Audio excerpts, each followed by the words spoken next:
मी Kailas Chavan, all India student federation विभागीय समन्वयक तथा सिनेट सदस्य संत गाडगे बाबा काय सांगाल अमरावती. मोर्चा काढण्यात येतो नेमका काय विषय? मोर्चाचा विषय हा आहे की संपूर्ण महाराष्ट्रामध्ये महाराष्ट्र शासनाने 250 पेक्षा शाळा हे अधिकारिकरित्या बंद केलेल्या आहेत. गोर गरीब वंचित घटकातील जे विद्यार्थी आहेत त्या विद्यार्थ्यांसाठी शासनाने नाही का जणू काही शिक्षण नाकारलेलं आहे. ह्या विरोधात आम्ही संपूर्ण ऑल इंडिया स्टुडंट फेडरेशन यांच्यामार्फत जिल्हा कलेक्टर ऑफिसवर हा मोर्चा काढत आहे. आमचं एवढंच मागणं आहे की ज्या काही शासकीय शाळा आहेत, सरकार ह्याचा काही हाणून पाडण्याचा डाव करत आहेत किंवा बंद पाडण्याचं काम करत आहेत, त्यांचा विरोध ऑल इंडिया स्टुडंट फेडरेशन संपूर्ण महाराष्ट्रामध्ये करत आहेत. काल दादा भुसेंनी सांगितलं आहे की अधिकारिकरित्या 250 शाळा आम्ही बंद केलेल्या आहेत. जर 250 शाळा गरीब युवकांच्या पालकांच्या मुलांचं जर बंद करत असेल तर मग ते पोरं शिकतील कुठं? त्यांनी शिक्षण कुठे घ्यावं? फक्त श्रीमंतांचं शिक्षण होणार का? गरिबांच्या मुलांनी शिक्षण घ्यावं नाही का? हा सगळ्यात महत्त्वाचा आमचा विषय आहे.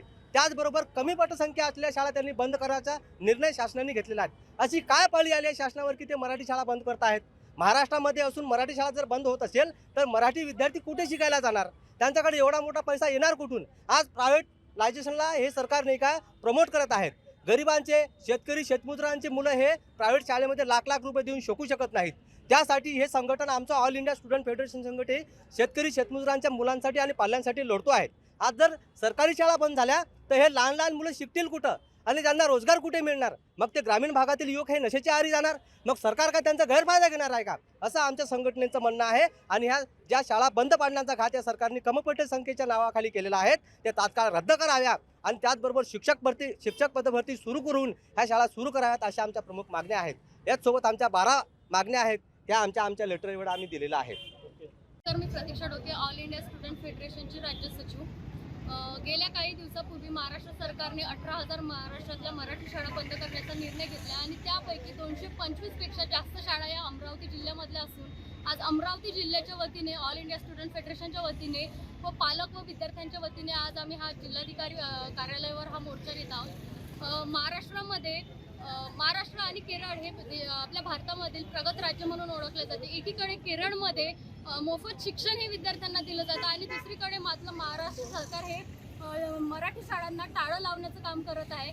मला सांगा की जर महाराष्ट्रातल्या या शाळांना जर टाळं लागलं तर कितीतरी विद्यार्थी हे शिक्षणापासून वंचित राहणार आहे. एकीकडे महाराष्ट्र धर्म सांगणारे हे राजकीय नेते, मराठी भाषेचा गौरव सांगणारे हे राजकीय नेते दुसरीकडे मराठी शाळांना बंद करत आहे. पण आम्ही सुद्धा या महाराष्ट्रातले विद्यार्थी आहोत. महाराष्ट्राचा इतिहास आम्हाला माहिती आहे. ज्या महाराष्ट्रामध्ये फुले शाहू आंबेडकरांनी शिक्षणासाठी संघर्ष केला आणि या सर्व विद्यार्थ्यांना समान शिक्षण मिळावं यासाठी संघर्ष केला, त्याप्रमाणेच आज सुद्धा आम्ही या महाराष्ट्र सरकारचा जो निर्णय आहे 18,000 शाळा बंद करण्याचा, तो निर्णय त्यांनी मागे घ्यावा याकरिता आम्ही आज हा मोर्चा काढलेला आहे. आणि जोपर्यंत हे सरकार हा निर्णय मागे घेणार नाही तोपर्यंत आमची लढाई अशीच चालू राहील. कारण महाराष्ट्राचा इतिहास आहे आणि आमच्या शिवबांनी आम्हाला विचार दिले आहेत की मोडेन पण वाकणार नाही. तसंच जोपर्यंत हे सरकार हा निर्णय मागे घेणार नाही तोपर्यंत हे विद्यार्थी सुद्धा चुकणार नाही. आमची ही रस्त्यावरची लढाई अशीच चालू राहील. एकीकडे महाराष्ट्र सरकारच मराठी भाषेला अभिजात भाषा म्हणून दर्जा देतं, दुसरीकडे मराठी शाळाच बंद पाडण्याचं षडयंत्र महाराष्ट्रात होते आहे, काय सांगाल? एकीकडे हे सरकार मराठी भाषेला अभिजात भाषा म्हणून दर्जा देतात, दुसरीकडे हे सांगतात की 27 फेब्रुवारी हा मराठी भाषा गौरव दिवस म्हणून साजरा करा आणि दुसरीकडे मात्र मराठी शाळा हे सरकार बंद पाडत आहे.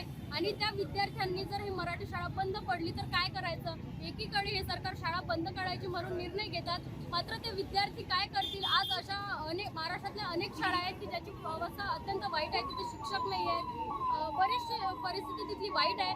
त्यावर या सरकारने उपाययोजना करण्याऐवजी हे सरकार त्या शाळांना टाळं ठोकण्याचं काम करत आहे. तर आमची हे सरकारचा जो निर्णय आहे शाळा बंद करण्याचा, याला आमचा निषेध आहे आणि सरकारने तात्काळ हा निर्णय मागे घ्यावा अशी आमची मागणी आहे.